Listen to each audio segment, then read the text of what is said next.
সভা সমিতি সহ বিভিন্ন জায়গায় রামকৃষ্ণনগর বিধানসভা সমষ্টিতে উন্নয়নের জোয়ার বইছে বলে দাবি করেন স্থানীয় বিধায়ক বিজয় মালাকার। কিন্তু তার দাবির সঙ্গে যে বাস্তবের কোনো মিল নেই, বরং উল্টো ছবি, তাই দেখা যায় সমষ্টির বিভিন্ন প্রান্তে। এরকমই একটি এলাকা হচ্ছে রামকৃষ্ণনগর কালীনগর জিপির 10 নম্বর ওয়ার্ডের ঈশানছড়া গ্রামে। ওই এলাকার যোগাযোগ ব্যবস্থা অত্যন্ত বেহাল, রাস্তা বেহাল, জনগণ অত্যন্ত কষ্টে চলাফেরা করছেন। রাস্তা চলাচলের উপযোগী না থাকায় অনেক কষ্টে চলাফেরা করছেন এলাকাবাসী। কিন্তু সবসময় উন্নয়নের বুলি আওড়ানো বিধায়ক বিজয় মালাকারের চোখ কি এদিকে পড়ে না? কি ভাবছেন বিধায়ক সাহেব?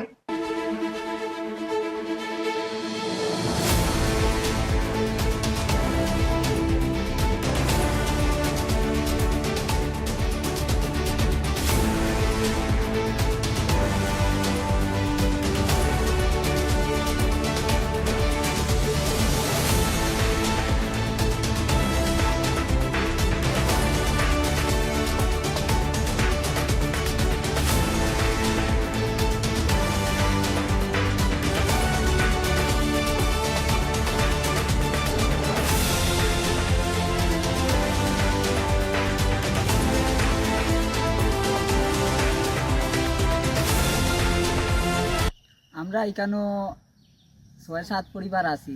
বিগত বহুত বছর থাকিয়া আছি আমরা, দাদু দিদা আমল থেকে মানে রাস্তাঘাট নাই, মানে আমরা আমল চলে। আর এখন বর্তমানে ছোট বাচ্চা কাচ্চা স্কুলের ঘাটও যাইতো, মানে বাড়তি বারোইয়া যাইতে পারে না স্কুল ঘাটও, বা আমরা বহুত অসুবিধা হয়।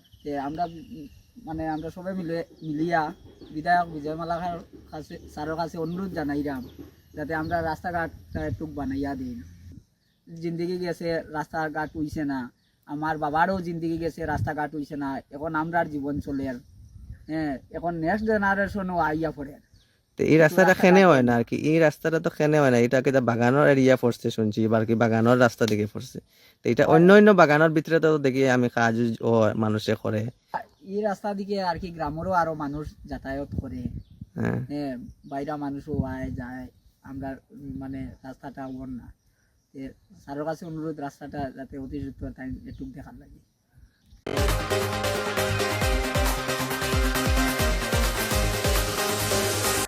গৌহাটি বিশ্ববিদ্যালয়ের ফি বৃদ্ধির সিদ্ধান্ত প্রত্যাহারের দাবিতে গৌহাটি উলুবাড়িতে ছাত্র বিক্ষোভ অনুষ্ঠিত হয়েছে এআইডিএসওর উদ্যোগে।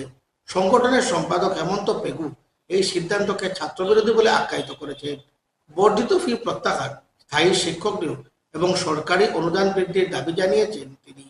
বিক্ষোভে প্রচুর সংখ্যক ছাত্রছাত্রী সহ অন্যান্যরা উপস্থিত ছিলেন।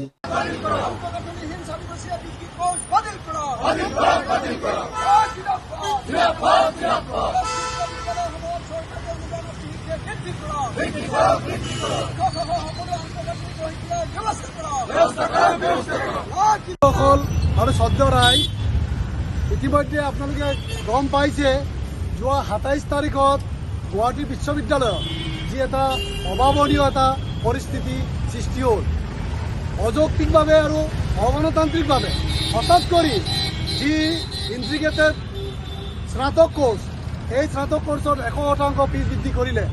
অকল এয়া নহয়, এয়াও লক্ষণীয় যে তেওঁলোকে যি গোটেই অসমত তেওঁলোকে প্ৰি এডমিশ্যনৰ ব্যৱস্থা যি আছিল, এই প্ৰি এডমিশ্যনৰ ব্যৱস্থাও 5 বছৰীয়া ইণ্টিগ্ৰেটেড কোৰ্চত তেওঁলোকে বাতিল কৰিব খুজিছিল।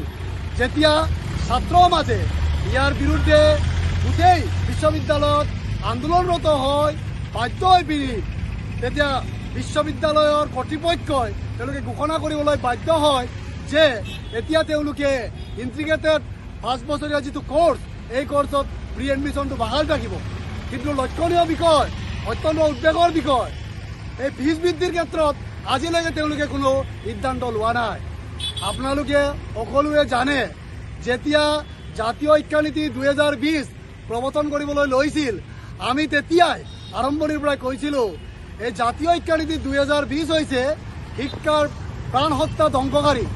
এই নীতি যদি ইমপ্লিমেণ্ট কৰে, প্ৰণয়ন কৰে, তেতিয়াহ'লে কিদৰে শিক্ষা ব্যক্তিগতকৰণ হ'ব, বাণিজ্যিকীকৰণ হ'ব আৰু AIDS হয় যি কথাটো কৈ আছিলোঁ আজি এয়া আকৰে প্ৰমাণিত হৈছে।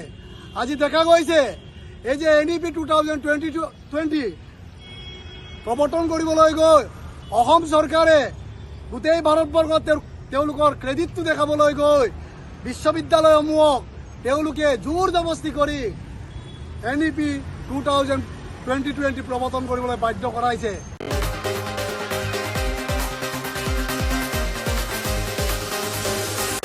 নিয়ে নিচ্ছে একটি বিজ্ঞাপন বিরতি, সঙ্গে থাকুন। নমস্কার।